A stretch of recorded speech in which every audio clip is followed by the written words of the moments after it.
Ang mga pangarap ko'y kay hirap abutin.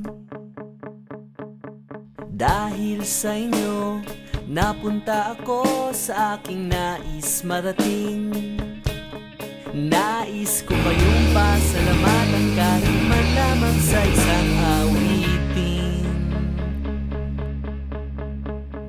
Parang kailan lang, halos ako ay magpalimos sa lansangan.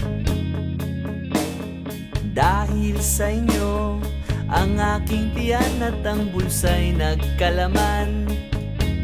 Kaya't itong awiting aking